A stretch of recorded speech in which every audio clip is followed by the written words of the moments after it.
Now, I'm going to discuss how we write present perfect in affirmative sentence, in negative sentence, and interrogative sentence. Affirmative means a simple positive sentence, and negative, you already know, is a negative sentence. And then interrogative means a question.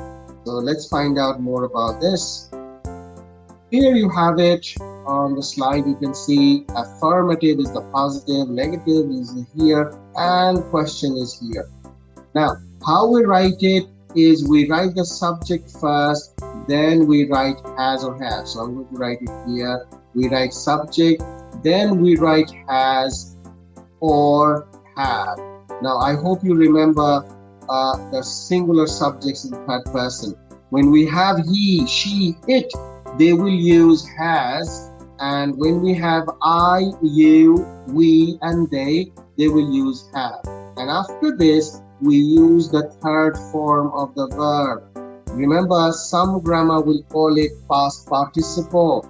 So we have a base form of verb, we have a past form of verb, and then we have the past participle form of verb, which is also called first form, second form, and third form.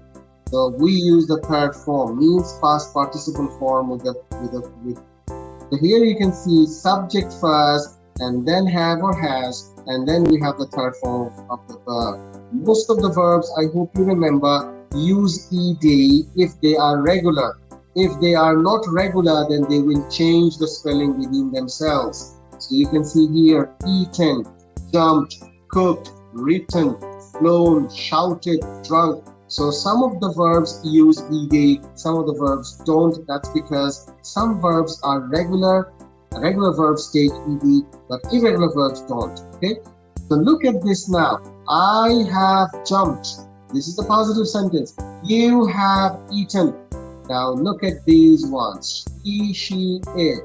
You have has after them, and then third form of the verb. So he has cooked, she has written, it has flown. So here, because these are third person singular subjects, we use has. Okay, but for the subject I, for the subject you, and for the subject we and they, we use have all the way. We have shouted, you have drunk, they have opened. This is how we write present perfect tense in positive. The negative is, always remember, we introduce the not, negative not, after have or has. So you write the subject first, then have or has, and then you write negative not. Now you can actually write it in short. Negative not, when you write it in short, it should be like this: N apostrophe B. Okay, with have or has. So I haven't jumped, you haven't eaten, he. Now look at this one. This one is, these are actually in hasn't. That's because these subjects are third person singular subject. He, she, it. When we have he, she, it, we use has. Or name of one person. So he hasn't cooked, she hasn't written, it hasn't flown. Just like that, we haven't shouted, you haven't drunk, they haven't opened. We, you, and they will take have after them. And then after that, the negative not verb, and then remember, third form of the verb, that is the past participle. I hope you remember from the present simple tense that we always use the verbs before the subjects to make questions in yes, no.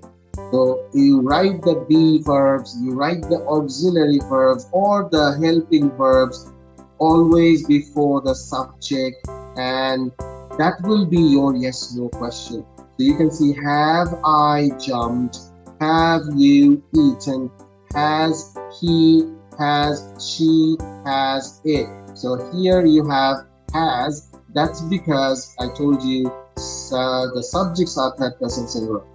Right? Has he cooked, has she written, has it flown. For the subjects we, you will maintain with have we, have you, or have they, and then the third form of the verb with the question mark at the end.